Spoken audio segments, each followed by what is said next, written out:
Sugeng dalu Mbak Elisa. Jeng aturaken wilujeng dalu macange malimpok. Iya. Derek kula nuwun. Kula sowan wonten mriki kecawan. Wonten kecawan nggih. Kecawan? Kecawan. Napa niki desane namine leres boten Bu? Kecawan nggih. Kejawan ora kecoan.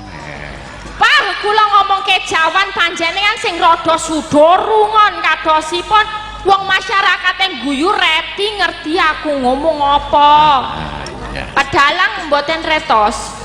Kula wau ngomong kejawan panjenengan mireng napa? Upama aku ngerti, Mbak, kuwi ya rada grayak-grayak. Grayah-grayah itu apa? Nek tak grayak-grayaki iki apa bahasane Mbak Elisa iki? Ya rada ngerti. Oh, jadi panjenengan grayah-grayah. Tak grayaki dhisik nek biasane nek padha jawane ngene iki ora usah nganggo grayak-grayak aku. Langsung. Oh, tapi nek kale kula kudu nganggo grayah-grayah. Oh, kabeh. Pantese pancen nganggo grayak-grayak dhisik. Lah nggih monggo mang grayah-grayah riyen. Nun sewu Mbak Elisa dipun tepungaken kalian masyarakat Gung wonten ing Desa Kejawan. Wonten Desa Kejawan, kula derete pang nami kula Elisa Orcarus Alasum. Lan kula nuwun Bapak Lurah Sugeng Haryanto nggih. Sugeng ora Sugeng. Haryanto. Pangapunten wau dereng ke panggih kalih Pak Sugeng dasaripun kula keblasuk. Keblasuk wau ning napa? Mangan bakso? Keblasuk macan. Oh, keblasuk. Wonten margi sing wonten nembe diperbaiki nika. Nggih, diperbaiki lan keblasuk niku terus balik dulu. Dadose dereng kepanggih kalian Bapak aduh muncrat. Kepanggih kalian Bapak Lurah nggih. Dereng kepanggih ya Mbak ya. Mbak menawi mangke Bapak Lurah kersa minggah. Oh iya. Kepanggih wonten panggungan nggih. Pasti. Kula nderek mangayu bagya niki acaranipun bersih desa nggih. Sedekah bumi bersih desa. Sedekah bumi bersih desa. Kula nderek dedonga katur masyarakat ingkang sampun rawuh nderek tirakat melek sewengi. Mugi sing sampun rawuh binaringan berkah, binaringan sehat, binaringan panjang yuswa, ingkang kagungan tetanduran nggih panene sing sae, mengke nek didol nggih batine akeh. Anake sukses kabeh sekolah rampung, tur nyambut gawe nggawa duit sing akeh. Wes dongane kuwi ya, Mak Cange. Dongane mung kuwi tok. Lha ya akeh mosok dongane ya mung kuwi tok ning nek disebutke tekan sesuk bodho ya ora rampung-rampung nek jeneng wong donga pengene akeh. Wong kepinginane menungso encen ra iso diitung. Asli pundi Mbak? Asli riyen, kalau riyen asli pundi? Riyen bapakku seko Toli-Toli. Ibu seko Lambelu. Bapak sampean, bapak panjenengan saking Toli-Toli. Toli-Toli? Iya. Lha sing cetha ta? Toli-Toli apa koli-koli? Koli sih. Toli. Toli. Seko Toli-Toli. Oh, Toli niku wilayah. Boten tol. Tol. Tol. Nggih. Oh. Ora nganggo. Aku angger ngomong Toli-Toli kok mesti lembenake nganggo Toli-Toli. Benten. Aja ditambahi ngarepe lho ya. Ya, Toli-Toli niku wilayah pundi? Sulawesi Tengah, Badalang. Sulawesi Tengah. Sulawesi Tengah. Nggih. Gene iki ngaturaken Sukopari Suko. Tombo saya mbok menawi ibu-ibu saya ngene niki wong ya acara gede. Iki mau mbeleh kebor ayo. Ya mbeleh no. Mbeleh iki. Mbeleh ya. Aku rongonan soalnya. Wah, wong Sulawesi iki jebul nak ngomong gembruduk ya, Nduk. Ora kena diselani. Iya. Ya ngapun. Ning alhamdulillah kaya panjenengane Mbak Elisa iki wis kersa melu memperjuangkan leluri wujude budaya Jawa. Ya. Ken, pokoke saiso-isone nggih. Nggih. S1-ne Mbak, S1-ne jurusan S1 jurusan pedalangan. Pedalangan. S2-ne? S-kale jurusan psikologi. Psikologi. Aduh, nggih. Yogyo kabeh, Mbak? Jogja, aku mlebu pedalangan rumangsaku kok aku dadi wong gendeng. Ngomong dhewe tak sauri dhewe, kangkung-kangkung nyanyi nangis ngakak dhewe. Terus tak presake dhewe, aku S2-ne ning nggon ilmu kejiwaan to. Psikologi. Heeh, kejiwaan. Psikologi. Yo, nek diperisakno ya cetha. Berarti nggih nganu tenan ya, gendeng tenan ya. Ayo dalang nek ra gendeng ra nguripi sakmene akeh wong kok. Gendeng. Heeh. Ning gandeng aku sekolah S2 psikologi kaya S2 psikologi ora nguripi ya. Heeh. Tetep wae sing nguripi aku kok budaya Jawa ya aku bali meneh. Nang apa? Tetep nyinden. Oh, Ora ning S3 aku ambil kajian budaya. Kajian budaya. Yo. Wis rampung Mbak niki, Mbak. Nembe ajeng. Oh? Nembe ajeng. Nembe ngaceng. Nembe ajeng. Ajeng. Oh, nggih nggih nggih. Pangapunten lah rada gudeg aku. Apunten. Yo, menika wonten panyuwunan. Napa? Kinarya pambuka rumiyin. Oke. Panyuwunan napa? Kaya ngopo iki ya ajar pedalangan. Ning ya suarane ora kalah karo presiden-presiden sing wis kondang kaloka. Iya. Iki wonten panyuwunan Mbak Elisa diaturake. Kaya ngopo to suarane Mbak Elisa? Mancange. Ning nyuwun pangapunten, dalang nggih saged nggih. Ya setetek ya karang sekolah nggon pedalangan ya Iso. kudu iso. Ya. Oh, setetek iki maksudnya piye? Sedikit-sedikit itu apa sih Jawa? Sedikit. Ayo, sithik-sithik. Ya. Ya itu lho. Iso nggih? Iya. Iso dalang. Iso Nggih. setetek. Mengko tak jajal tak pangku dalang kene. Ya megah ya. Heh? Kamu seneng aku senep. Sopi. Teneh piye? Kalau kamu kan dah duwe bojo, aku kan durung. Nah nanti kamu seneng no mangku aku nih. Iya toh? Lho ora, maksudku nek ora kuat, iki ora ana sing jagani nyang mburine. Dadi upama tak pangku ki upama gak kuat lho. Dalang ki abot lho, Mbak. Oh. Sewengi mupo. Ya abot. Abot tapi yo gayane ning mburine arep ngewangi apa arep Iya. Yo, iki diaturake. Iki ngaturake napa sih, Pak Cangi? Pepiling dipun bawani. Ya, pepiling dibawani Mbak Elisa. Nah. Oke. Bawani milih. Ya. Nggih. Dandang gula biasane. Ya. Rukun Islam. Stop Mas Gareng jumeneng. Ya. Rukun Islam anggo dibasake Indonesia apa bahasa Inggris itu pinter lagi. Ya. Kula nuwun, Pak. Oh, nggih garingan mawon ya Mas. Pangapunten Nggih. telat. Hah? Telat ngapunten keblasuk-blasuk, Pak. Telat napa? Telat sing dugi mriki telat kula ngapunten nggih, Pak. Oh, nggih nggih nggih. Yes. Mboten napa-napa. Kula ya Jeng baleni malih nggih. Mbok galah mboten, Pak. Niki umpami kula pun mboten lunas nggih mboten wani telat tok, Pak. Mergo ya wis dilunasi. Waduh. Mbok keblasuk-blasuk dugi map sik ya, Nduk, sedaya ya, Nduk. Monggo. Kula lah awan wonten Ponorogo, Pak. Wah, hebat. Lah terus bablas teng mriki bundet-bundet dugi map. Lah Ya. saderenge semen napa niki? Heeh. Lah mepe niku lah kok kula denggokke tenggen kafe karaoke mriku wau, Pak. Kowe ya langsung minggo, Mas. Aku lho mlebu mriku lho. Lah kok iki sing nanggap sapa kok nganggo rok cendak kabeh kula. Aku lho bingung ta. Heeh. Lah jebul mepe durung akurat. Ya. Lah terus kula belok tenggene niku napa sing semen. Semen. Lah niku nembe kula tenang. Heeh. Soalnya pun enten baliho foto gowedi nika. Heeh. Lah enten gambare dalange Orisa, Heeh. terus garenge ten ngesor. Lah kok ndelok pas ndase gareng iki duyohe bocah cilik ngaten Pak niku, Pak. Mluwak bablas wetan ning delalah dalane nembe masa pembangunan. Ya. Kebak material bangunan. Heeh. Gerayak-gerayak golek dalan kepanggih dugi mriko bakul ki 2,5 kilo Pak. Dawane. Ya, luar biasa Mas ya. Lagi guinjrit dugi Wah, mriki lah. terus transit wonten mriku Heeh. kebelet ten kamar mandi. Heeh. Wah kolae jembar banyune kimplah-kimplah ciduke ora enek. Kemudian Wis jamaah rekasaku dalu niki. berarti mau nganu gesutke ngono wae, Mas. Non, Mau gesutke. mboten nggih kula cawuki ngoten Oh, tak mawon. kira mau Pak Kepet. Nggih nyun pangapunten nadyan telat paribasan mengatakan lebih baik terlambat daripada tidak sama sekali. Nggih, derek remen derek bingah yang kuyung hajate warga masyarakat wonten ing Desa Kejawan. Ke ngendi nduk mondok? Kejawan, Pakde. Ora kicoan lho iki. Kejawan. Oh, Kejawan. Kejawan kok iso kecawan.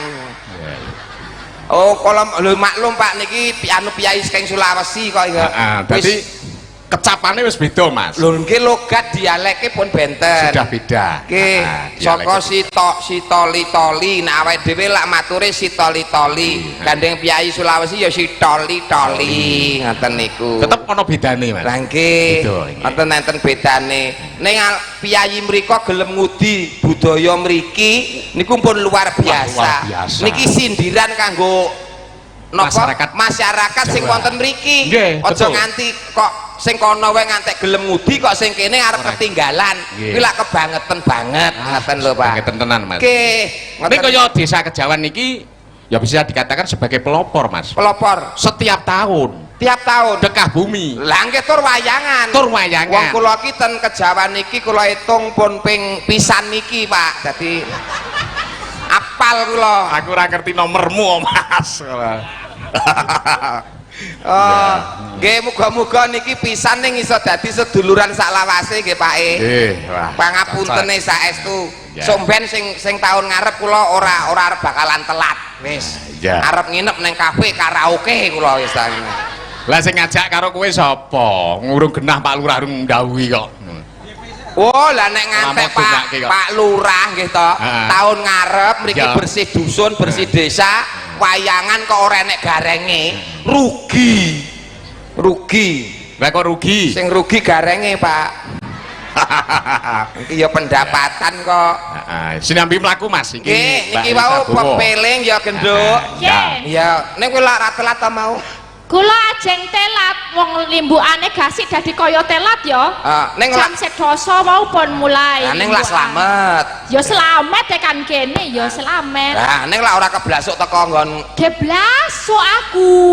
Loh, dalan iku wau to yang rusak itu yang ada. Ora sing ning kafe kuwi mau keblasuk ning kafe kuwi mau. Arep aku arep blasuk ning nggon karaoke wis ana tulisane aja lewat kene, aja lewat kene aku bablas. Wah, mbok mau ning kono wae awake dhewe tanggapan wong loro mau ning kono. Tergantung amal dan perbuatan ya. Ah iya, diteruske sik.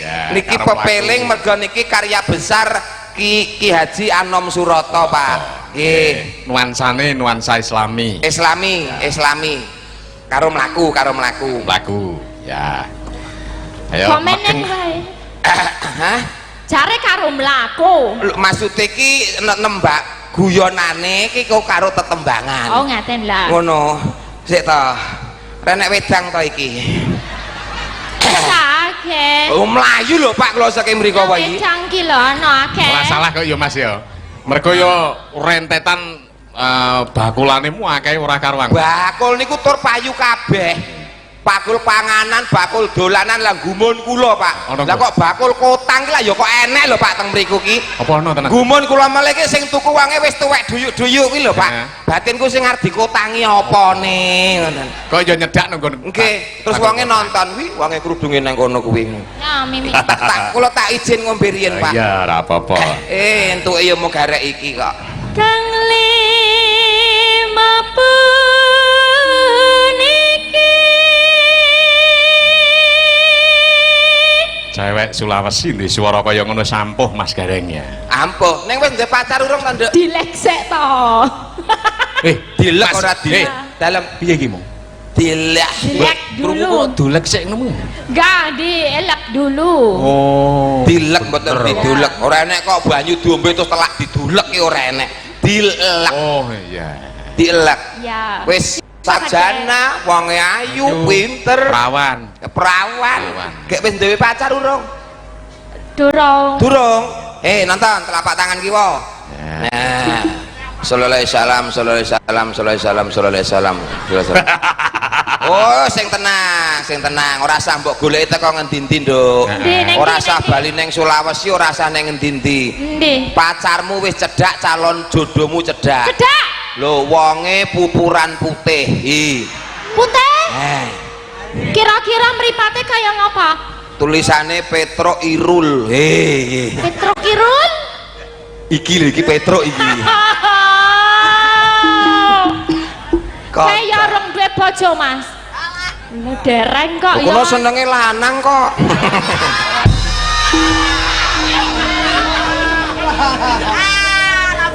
Lanang kira malah kotekan to Mas iki kok.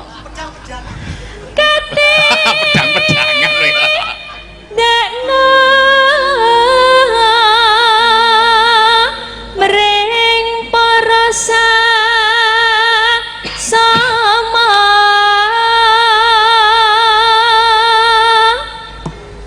aja padha ditinggalke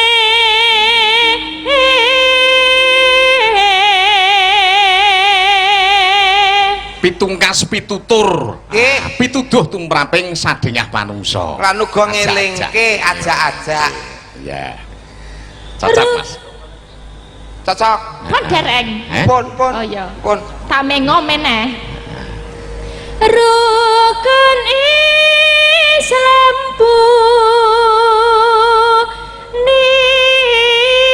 niku sahadate kang angka siji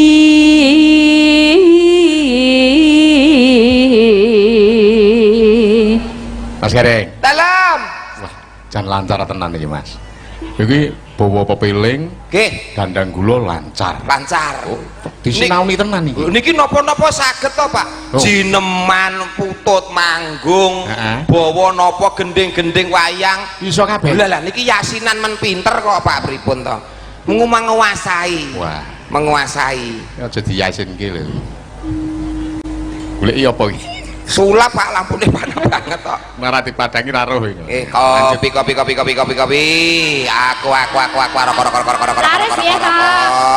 susu kopi susu ya Allah kopi ya Allah kang angka loro salat dene kang dalu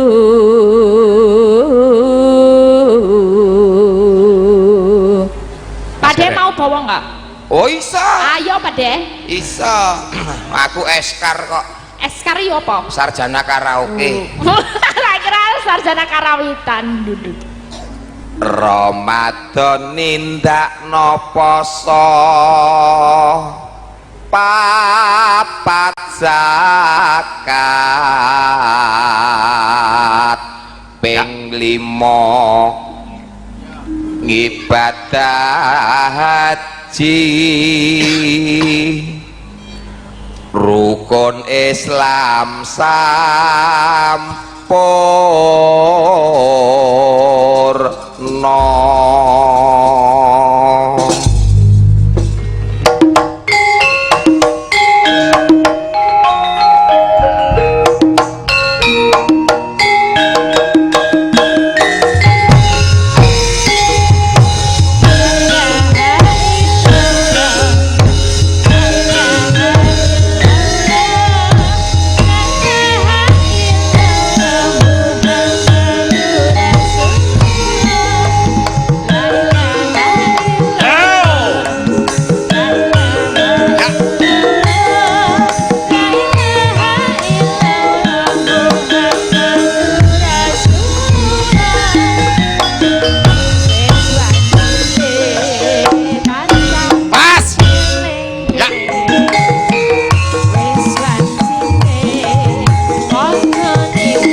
cangkepe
luar biasa Mas Gareng.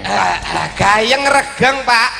Semangat kanca pengrawit anggenipun nabuh kaya semangate warga masyarakat wonten Kejawen mriki sing sami tirakatan.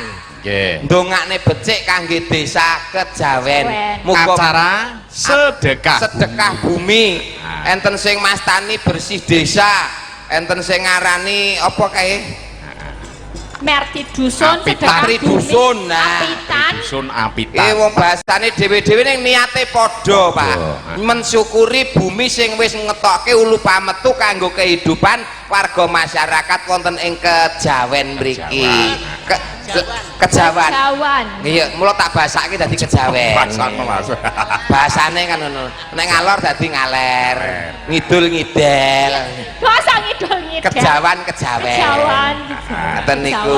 Kowe mau lek arep pengen urung kenal karo panjenengane Pak Lurah, Pak Kepala Desa. Ya, dereng kepanggi Pak Sugeng. Pak Sugeng ora Sugeng. Ya.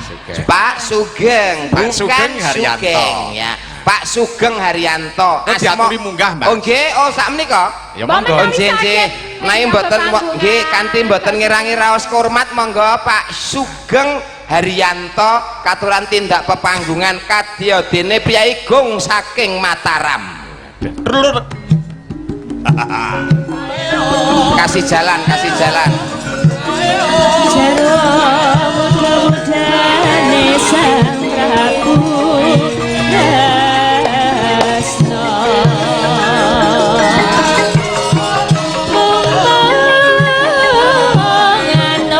alah penake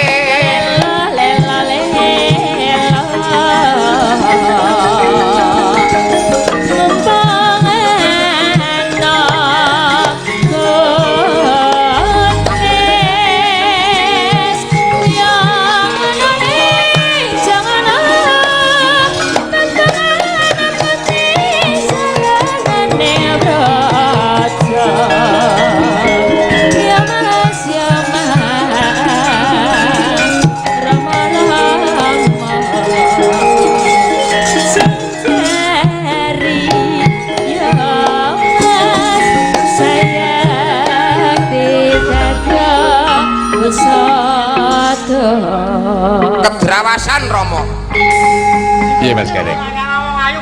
Aku dipidak karo Pak Kepala Desa, ora mau ngaku kurbane Pak. Puntungku rokok ya kepidak iki Pak. Ya anggere ora dijoli tenan pokoke iki ku. Gede urusane iki ku. Mas Gareng. Dalam. Sik. Kula tak caos mik Pak.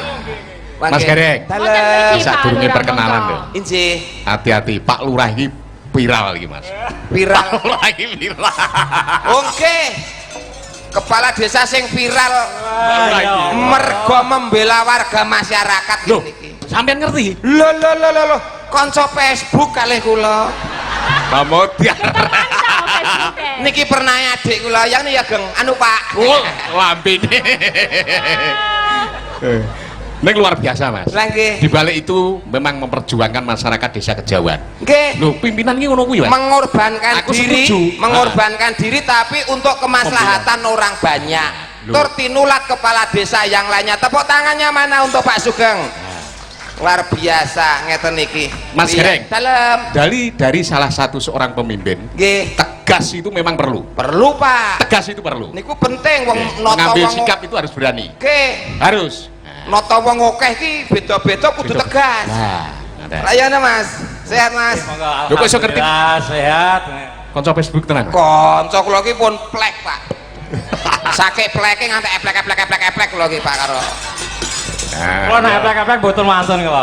Mas santai ya yuk Ora bagus kaya ngene. Ya nduk ya. Lah nggih dereng napa-napa wis ngrogok kantong ket wau nggih. Oh jeneng asmane wis Sugeng Haryanto. Sing penting ora ngrokok. Pak Sugeng Haryanto. Coba dijanu dawane apa nek Sugeng Haryanto? Sugeng Haryanto, Sugeng kuwi seneng. Seneng. Haryanto kuwi weweh tegese seneng sedekah. Amin. Amin ki ndi urung kok amin. Urung waktune mentu. Ayo kose. Mas Gareng. Sehat ya Pak awet momong anak putu, awet momong masyarakat ditresnani sak pepadane ngurip, disengkuyung kalian sedaya warga masyarakat. Amin. Amin ya rabbal alamin. Ambak kaya panjengane Bapak Sugeng Haryanto gitu Mas. Nggih. Iki ditresnani tenan Mas. Luar biasa. Saestu. Ya sebab apa Mas? Dono driyae Pak Sugeng wah wis ora ana bandinge. Kepipun to? Oh, rakyat iki lho Mas, masyarakat warga. Nggih. Esuk-esuk tunu nang daleme Pak Lurah. Arep njaluk upamane, Pak nyuwun pangapunten niki wineh kula telas nyuwun wineh. Oh, semene pikul koki. Kasih masyarakat kok. Masyarakat. Kasih. Untung neh. Oh, mahriban teko. Ora duwe winih kasih winih. Ora. Terus apa kira-kira penyilih ora bulurah lho kuwi. Ora bulurah kaya malah. Ya terus ngono. nggih, Pak wonten wanci ingkang sae kepanggih kalih sedulur warga masyarakat sing kados ngaten kuwatahe ribuan masyarakat hadir tumpah ruah wonten mriki. Wonten pangandikan kangge warga dipersilahkan. Niki kesempatan yang sangat bagus Pak. Nggih Pak. Niki bagus sekali. Nek najak nutuk kentongan niku urung karuan do teko Pak. Nggih. Monggo Pak. Terima kasih kepada warga saya yang mana pada kesempatan malam ini semua bisa hadir dalam rangka seperti bumi. Mudah-mudahan apa yang kita impikan ke depannya dengan asalnya seperti bumi, bersih bumi ini itu semua bisa membawa keberkatan semua. Amin ya rabbal alamin. Monggo kita nyaksikan pagelaran ringgit yang dalu semalam suntuk oleh Pak Gareng dengan dalang Ki Haji sapa lali ngasal bae. Saking kenale akrab lali pomnes sing ayu ki. Urung kenal blas. Durung kenal blas. Nah urung mbok cekel tanganku ya urung kenal. Cekel kok menika to, Pak? Mangke kok kemeringet indus pundi niki ya? Kula mboten. Kula sing Cobi keringet. kula lapi kringete. Ah, Lah, pripun ngaten iki? Lah kok bengi tanggung jawab ra rasa turu. Lah, ampun cuci tangan nggih mangke, Pak. Pak bulurah lho. Mboten napa-napa. Mboten napa-napa. Sementara kalau kan ngumpet piye? Dastre wis cincing lho Pak. Nek wonten be panggungan niku pokoke sing penting budaya. Ngaten mboten wonten kok seneng apa-apa ngaten. Nami kula Sugeng Haryanto, Bu. Pon retos. Tak celuk ibu apa Mbak apa Dik apa sayang wis manut. Iya. Wah, nom tenan Mas Gareng iki. Malah nom tenan Pak Lurah. Ade. Asmane sinten to, Dik? Elisa Ursar Salaso. Waduh, lah kuwi terusane. Pak Lurah. Dalem. Tresno tenan kali adik kula. Umpama adik kula ora ndek pit motor, kersa numbaske pit motor. Umpama adik kula ora ndek omah, kersa numbaske omah. Kersa nggih? Insyaallah. Umpama adik kula ora duwe anak, gelem gaweke anak. Kuwi ya. Wah, iki aku ora melu-melu Bu Lurah niki Pak Gareng mengke jenengan sing ngumbah Pak Gareng mawon. Tapi nek disileh sedhili ora apa. Ini niate sedekah. Pun monggo engko Bu Lurah tak urusane. Nyenengake sedhili. Pak Lurah mbok menawi jenengan. Namung guyon, Bu. Bu, pokoknya nek ten panggung inilah gaya Pak Lurah dalam menyampaikan kedekatan sama masyarakat. Jadi ora disungkani, ora diwedeni karo masyarakat, tapi dekat sekali karo masyarakat sehingga menyampaikan apapun terhadap masyarakat gampang diterima. Sekali lagi tepuk tangan untuk Pak Sugeng Haryanto, luar biasa sekali, hebat. Bentuk Mas iki bentuk dari menyatukan diantara masyarakat dan pemimpinnya. Leres. Komunikasi yang dibangun seperti ini jangan sampai nanti ada sekat-sekat. Pak Lurah pancen keinginan seperti ini Mas. Nah, ngeten iki. Tampil vulgar biasa. Padha-padha. Pokoknya los nih Pak ya. Los. Ora ana dole, Pak. Nah, panggung ini tidak membeda-bedakan Pak yang penting. Nah, iki sing penting. Nomor 1 ya. Tidak membeda-bedakan. Tidak membeda-bedakan. Ya. Niki pangandikan kangge warga sampun, lah selajengipun monggo katuran nembang Pak. Nggih. Nembangin apa nggih? Alah wong biasa karaoke aku lho kaya tak ngerti artine biasa. Kula nak mboten budaya membaca mboten saged niku Mas. Mboten napa-napa kula sing padoske. tenang Pak Lurah, sing tenang. Teng mriki nggih menyediakan jasa anu Pak, napa jenenge catatan buku Pak, nggih, buku catatan. Lagunya napa? Wong aku nak ngene iki ra eling judule ra eling kok. Tur ngeten lho Pak, kula ngelingke jenengan. Kula mau ngelingke karo Mas Lurah, Mas Sugeng. Mas Lurah disaksikan warga masyarakat, mongkon jenengan dudu penyanyi ya toh. Nek arep nyanyi kok nek ngantek salah kan disurak karo warga masyarakat. Penake bayar selesai masalah wis ngono wae. Wah, iki lambene dagelan iki senyum Langsung tenan. jujuk ngono lho. Lah piye jambu alas ra apa ya? Jambu alas. Buka nggih. nganune. Oh nggih, kula buka siap, Bos. Jambu alas. Jambu alas. Nggih. Jambu alasnya pisan ping pindho napa sak kadole pekarangane? Sembarang monggo kerja. Gus manut niki sing wewenang kok Pak. Nggih. Tur ngene Mas Gareng. Dalem. Wong pancen nang panggung ki mung api-api tok kok Mas ora tenanan. Boten, Ora boten. tenan. Alah ngopo ngrogo HP to tak kira nggih. Ah Bu Lurah ngene iki ya ora gagas kok Mas. Oh Ora nek gagas. pun biasa nek menawi Bu Lurah ngeten niki memang gaya Bapak seperti ini ngoten. Nggih, biasa. Umpamane tenanan jane ya ora. Oh mboten apik Pak, mboten entuk, mboten. Niki kangge tulodo untuk masyarakat kok. Ngarang Amin. wong ngono lho. Mas. Kula ki rung tau kok ngerti Pak Lurah kok ngene-ngene geseh rung tau. Pak Sugeng iki. Nggih rung tau. Pokoke sing ngerti mong kula lho Pak. Nggih, amin amin. Jambu alas nggih, monggo. Hei. Ya, Kirien. Oke. Cengkoke Ngawi napa cengkok Sragen? Seragen mawon. Soale Ngawi 350, Sragen 200 sing pundi?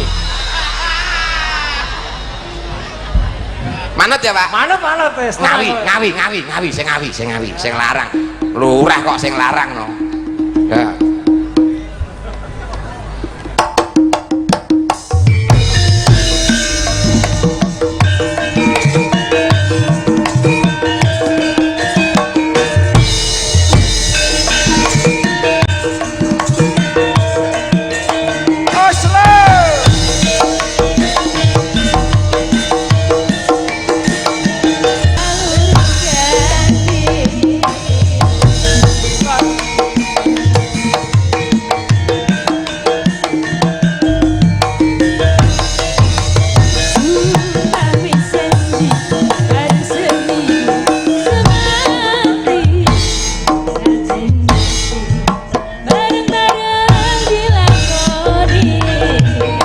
Jambu alas manis rasane. Manis rasane. Rajan tilas tak enteni randani. Sayange wis duwe bojo nanging aku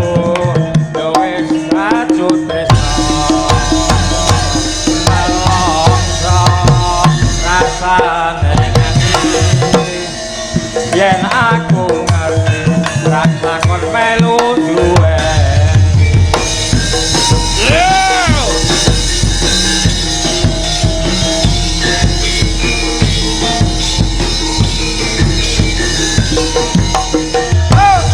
jamualas kulite ijo seni gagas duwe kudu kula ada semut durung rondo aja direbut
jenengan swantene sae lho Pak. Kowe pilih ngrayaki dhewe apa pilih tak grayak-grayak?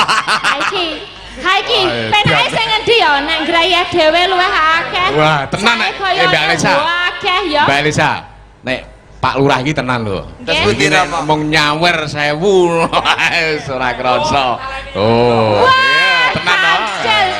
350 ra ono apa-apane iki. Ketok Lurah Setiti, Pak. Wandel banget. Ketok nek Lurah Setiti. Duit wae taleni gelang karet iki lah ya Setitine. Ya.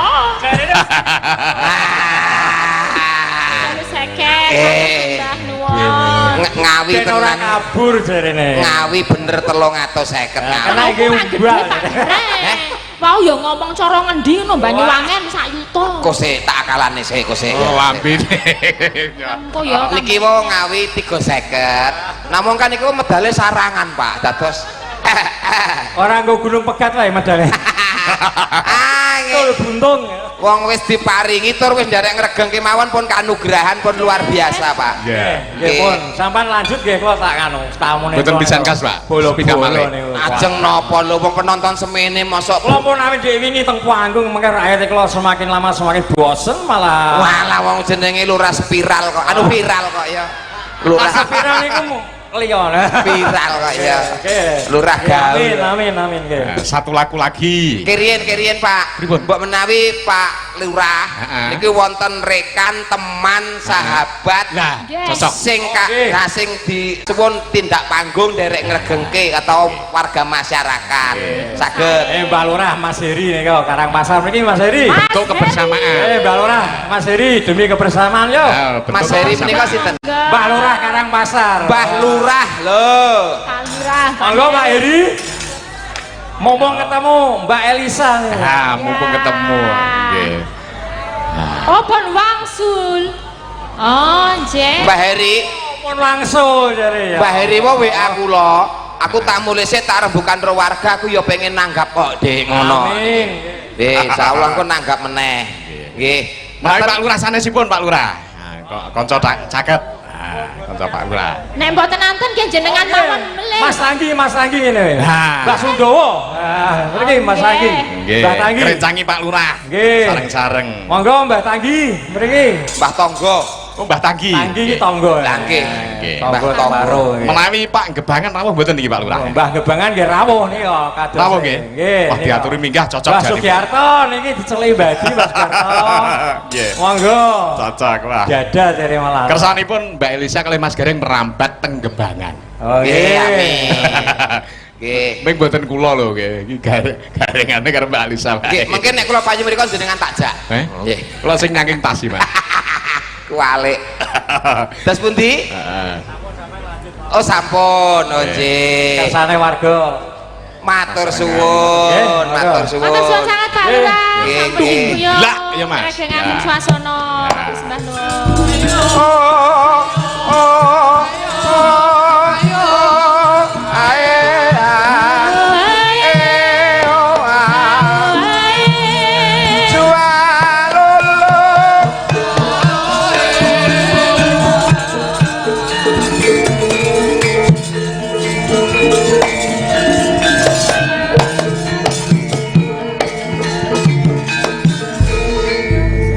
Ngeten niki lho Pak, jenenge bermasyarakat sing sae nggih ngeten niki.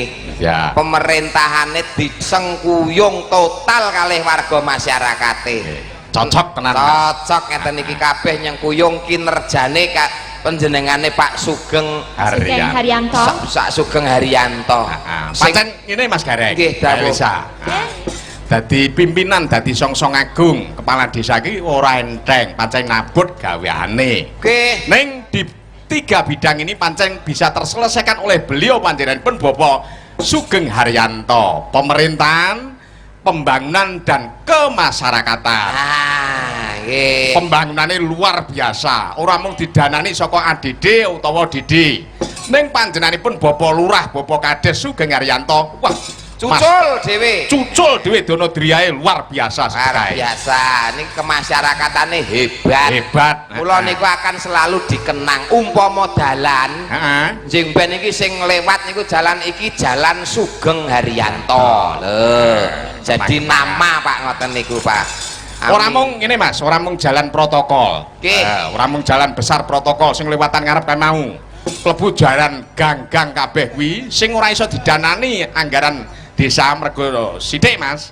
Lah kuwi Pak Sugeng Haryanto wani danani dhewe. Alhamdulillah. Klebu jalan cilik-cilik, jalan tikus, dalan bocah, dalan kuwi dicor kabeh. Wah.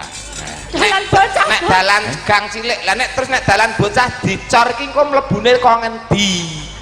Ora sing tak maksud iki dalan cah cilik-cilik bocah kuwi. Oh, taman bermain. Nah. Taman bermain. Nah, kuwi katut dicor kabeh. Berarti kok dalan bocah dicor ki engko lah Dewasa elek pikiran. repot.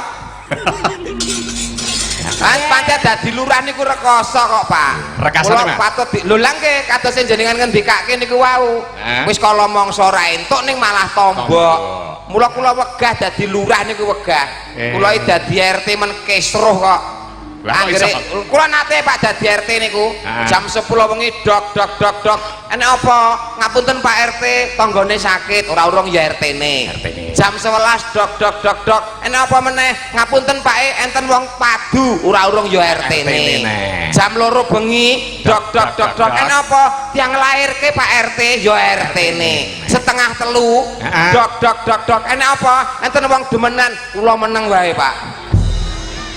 Sing soalnya sing demeni kula Pak. Lambene iki. Wah, ya. Luar biasa Mas Gareng. Nggih. Nika wonten pamundutan. Karo mlaku mengko diaturake. Ya. Yo, menika dipun waos. Oke, nggih. Kata pamundutanipun. Ya dibaca, Dik. Dik Mau Elsa. kadosipun kok paling banyak itu Banyuwangian ya. Oh, Banyuwangian. Ya, tadi ada minta gerajakan, minta baca dulu. Mbah Santi minta lagu Setunggal Tombo Ati, kalih ler-ler, 3 Apa kuwi? jago kluruk, papat Alon-alon. Kenake Mas Gareng. Alon-alon, kowe engko ndak kami sotolen ya, kami alon-alon. soto le. Ilir-ilir ora iler-iler ya. Ilir. Terus jago kluruk ora jago puruk ya. Ya. Alon-alon. Bener Pak wacane Mas. Niki pun wonten tindih kalih atus berarti salah lagu seket-seket. Wong papat mau. Alhamdulillah. Duit 200 dinggo Gareng, matur nuwun. Ngendi to? Go tuku mori. Odar. Cedakno nggon kanu nggon lampu. Lah iki sing pojok iki ra mbok waca iki. Ora ding, ora no. Ora. Aman, Aman, mlebu dhisik. aman. tak titipke sik. Wah iki ya rasa iso dipercaya ya an iki. Wis ana piringe. Nah, nang kene dilumpukke engko nggo tuku kecap nggo raup bareng. Assalamualaikum, malam Pak Hadi. Niki kula Pakde Walidi. Wah, Walidi. Walidi. Iki. Badhe nyuwun lagu atau gending gubuk asmara. Kagem Bukaramah. Bukaromah. Bukaromah. Bukaromah. Bukaromah. Karomah. Karomah. Karamasa. Karomah. Karomah. Karomah. Kale sedaya warga semoga sehat selalu dan tambah rizkinya. Walidi. Walidi. Ya, 50.000 untuk gareng. Wirak Joko tembung ini Mas, amalane wa, akhirane di, untuk seselan apa ke mau? Wali. Seselan li. Tengahnya diseselili. Ngarepe wa, burine di. Akhirane di. Nggih ta? Awalane wa, akhirane di. Lah diseseli tengahnya diseselili. Line karomah anu walidi. Walidi. Ngoten. Mas Gareng. Mas Gareng. Dalem.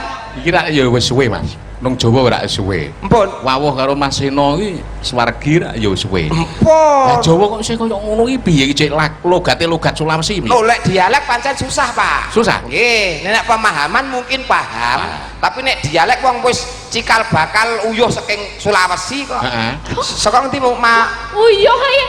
Maksudnya piye? Aku menungso kok uyuh iki piye sih? maksudnya iki banyu Sulawesi. Oh iya. Lah kowe karo bapakmu ora duyoi dadi kowe. Oh ya deng, bener-bener uyuhe bapakku. Jane ana tambane kok Mas. Ono apa? Karben dialeke iki kaya Jawa, kaya wong Jawa gampang Mas. Gampange. Ngene diletke. Ngilate kono. Nah, kuwi. Ilate niki. Heeh, diletno kok musik, dileti ngene, diletke. Udah,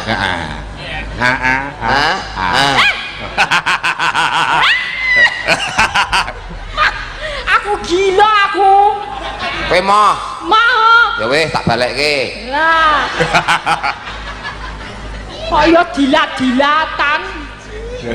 Cetha iki kok nek mbok daleti Mas. Sesuk lak iso cetha kowe. Angger awor Pak Hadi terus engko lak dadi. Dadi apa? Masalah.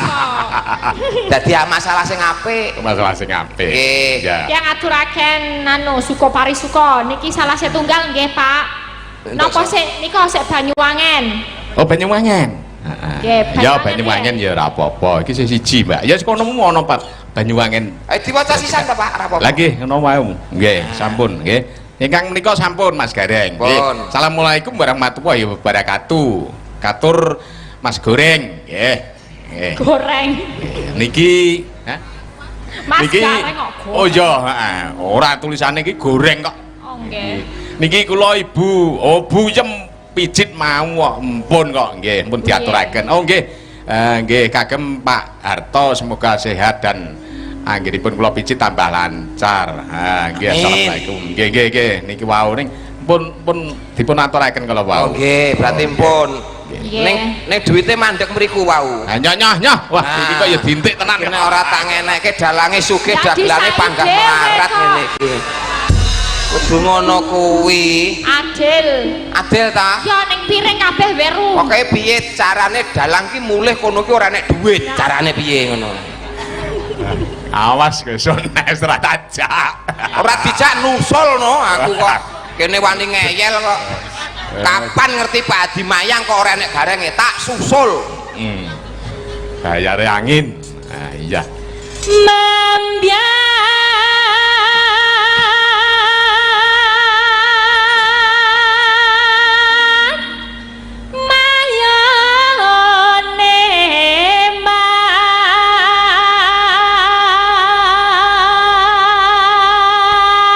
Gereng. Dalam.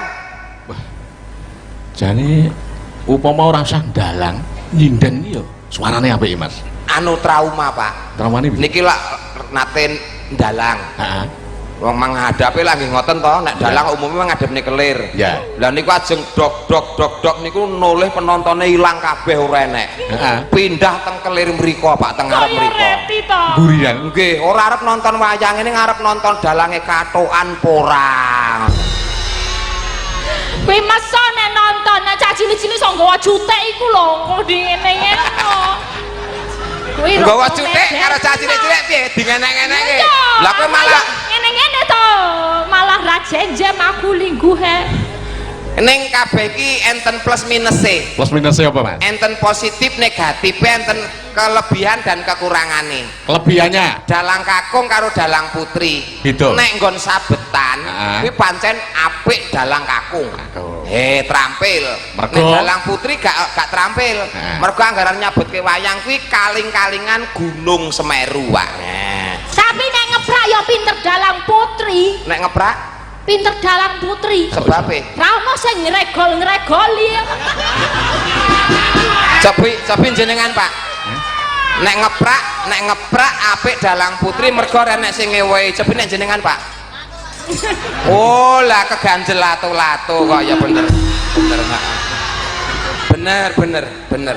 Niku lah jenenge plus minus ten mriku niku. Nek dalang wedok rasa nganggo cantelan mek. ora iso salah Wis Mas. rampung. Aku nak wayah ngene iki Mas. Ya Mas. Aku nak wayah ngene iki salahku tak sai ya. Ning niki kula cerita tenan lho, Pak. Niki kula cerita, mboten kok kula saru mboten. Dadi nggen kula mriku nggih enten dalang wedok niku enten. Anak kula niku jek cilik, jek pelo nek omongan. Tenan, Ayo tapi Pak onton ayang lak ngoten. Ya. Dalange wedok. Bareng dalange suluk dok. Ayo Pak ulih dalange uluke elek ngoten niku. Ayo ulih Pak dalange uluke elek ngoten niku. Anak kula sepelo kok Pak. Sepelo. Dadi dalange wedok. Wedok. Ini dudu Mbak Lisa iki. Senes karya tikem.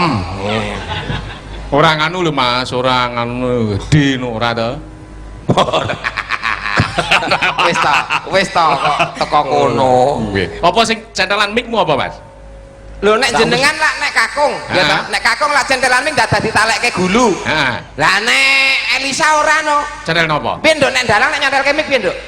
Loh, rampung sudah masalah, rasa nggo cantelan. Jajal to Mas sing nyentelno kowe ini iso berapa? Ya mana cantelke dhewe wanita mandiri Pak. Bayar. Gang. Ora nyentelno nak kuwi malah engko nak Mas Gareng. Tombo nyilih di tetanggane. Dibayoki. Hobi kok. Suarane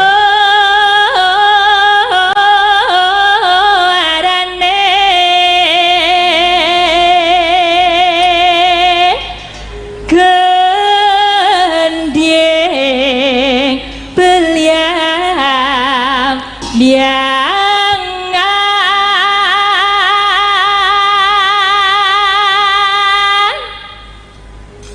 nyaram yai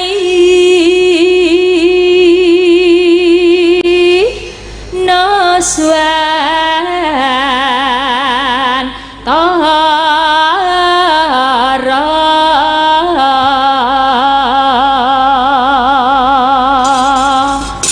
Cocok tenan Mas Gareng ya. Iya. nembeng unjuk nyela Gareng juga manusia Pak, nembeng unjuk Pak. Sepurane. Lah kula ki nembe ngombe jenengan ngajak ngendikan. Wah, sorry ya Dek ya. Sepurane ya Dek. Sakit. Lah medene wong dagelan ditangleti dalan wae arep semaur ki banyune 2 taun lho nyiprat mriki lho Pak. Sepurane ya Dek ya, sepurane ya Dek. Ora apa-apa, laris bar iki laris. Ora sing apik ya ngono jenengane ditakoni dalang kok ya. Lah utene wong ya kene ya gugup kok.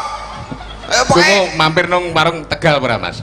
mboten. Ora makan nganu kuwi to, jengkol gitu. Mboten. Oh ya wis. Mboten kula mangane tekek Pak. Nggih. Sepurane ya Bro ya. Lah keliru. Ambu petera. Batang. Ya ampun. Jane nyemprote iki rono ora rono. Lho nek mriki nyemprote nganggo lambe liyane. Ayo Dik teruske bawane Dik. Bawane diteruske sik. Ki suwe-suwe dalange iki aliran sesat iki. Bianyu